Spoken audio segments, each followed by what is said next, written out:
Bueno, el objetivo de este primer video es encontrar la función de transferencia, FDT se llama normalmente, del amplificador inversor, que es el amplificador que ustedes estuvieron trabajando en la clase pasada, ¿sí? Ese amplificador inversor, realizado con operacionales, básicamente es este circuito. Donde acá tenemos la tensión de entrada, a esta resistencia generalmente se le llama R1, a esta generalmente se le llama R2, y esta es la tensión de salida. Esa función de transferencia, básicamente, ¿qué va a ser? La relación entre la tensión de entrada y la tensión de salida. Cuando veíamos el amplificador transitorizado, ¿nosotros qué nombre le damos a eso? Ganancia, ¿sí? La función de transferencia o la ganancia, básicamente, es lo mismo. Para poder analizar este circuito en forma simplificada, nosotros vamos a hacer dos consideraciones. La primera consideración que vamos a hacer es que la tensión que hay acá, esta BI, es igual a 0. Ya vamos a explicar por qué es así. Obviamente lo hagamos en el segundo video. Pero esta tensión la vamos a considerar 0. Por lo tanto, si la tensión entre las dos patas de entrada del operacional es igual a 0, ¿sí? La tensión que yo tenga en este punto y la tensión que yo tenga en este punto van a ser la misma.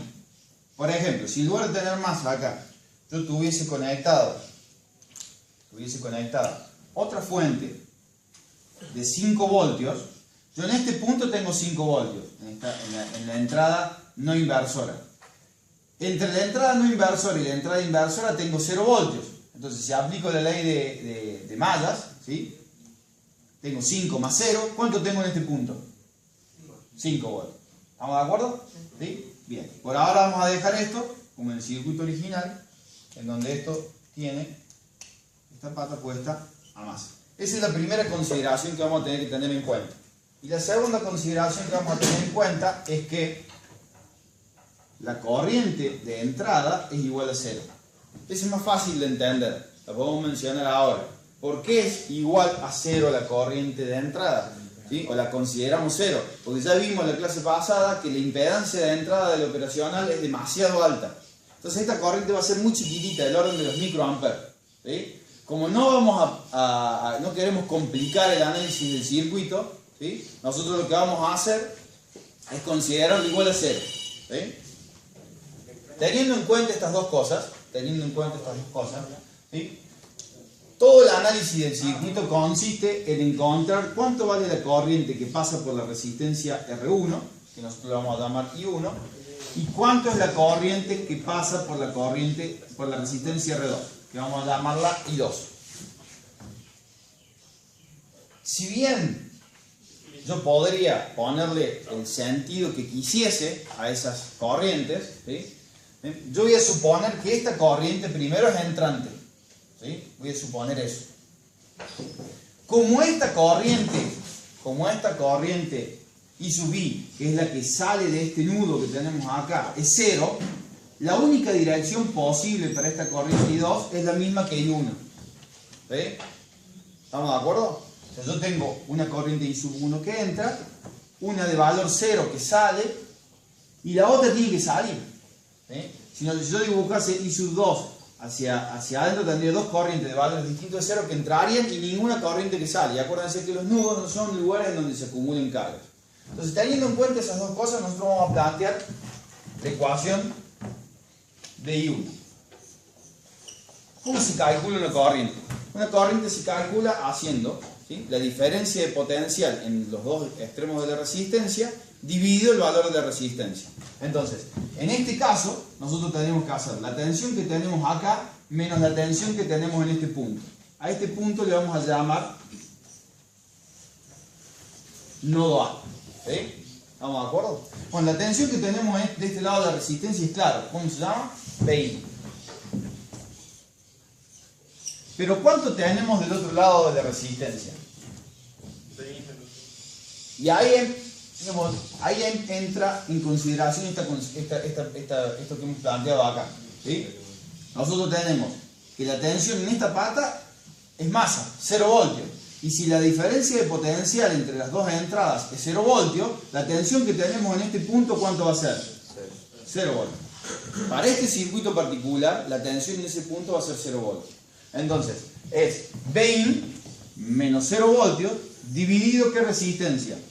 R1, porque es la resistencia en la cual estamos calculando la corriente. ¿Estamos de acuerdo? Bien. Por otro lado, tenemos la corriente I2.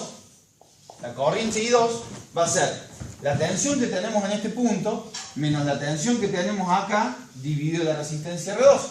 ¿Sí? Esa va a ser la corriente por la resistencia 2. La tensión de este lado, ¿cómo es? 0 voltios. Menos la tensión que tenemos del otro lado de la resistencia, que es VO. Todo eso dividido R2. ¿Sí? Si reescribimos las ecuaciones, nos queda que I1 es igual a Vin sobre R1 e I2 es igual a menos VO sobre R2. ¿Sí? Esos son los dos valores de las corrientes. Pero hay una particularidad. Este es un nudo. ¿Sí? Si nosotros tuviésemos que plantear la ecuación del nodo A, diríamos que I1 es igual a I sub I más I sub 2. ¿Sí? I sub 1 es la corriente que entra, e I sub I e I sub 2 son las corrientes que salen. Pero esta corriente tiene un valor igual a 0. Por lo tanto, si esa corriente vale 0, ¿cómo son I sub 1 e I sub 2? Igual. I sub 1 es igual a I sub 2. ¿Estamos hasta ahí? Entonces, si I sub 1 es igual a I sub 2, esto que tengo acá es igual a esto que tengo acá. ¿Sí? Por propiedad matemática, si los primeros miembros son iguales, los segundos miembros también lo son. ¿Sí? Entonces yo podría igualar Vin sobre R1 con menos Vout sobre R2. ¿Sí? Entonces podríamos poner que Vin sobre R1 es igual a menos Vout sobre R2. Y de acá, despejar la ganancia. ¿A qué es igual la ganancia en cualquier cosa?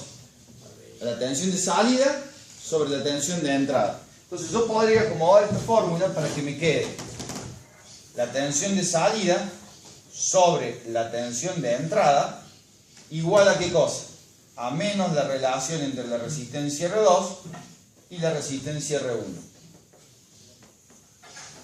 Que es la ecuación que ustedes estuvieron utilizando la semana pasada. Ustedes encontraron que para calcular la ganancia de este amplificador inversor, ¿sí? Yo tenía que plantear la relación, el valor de ganancia lo definía con la relación entre R2 y R1. ¿Sí?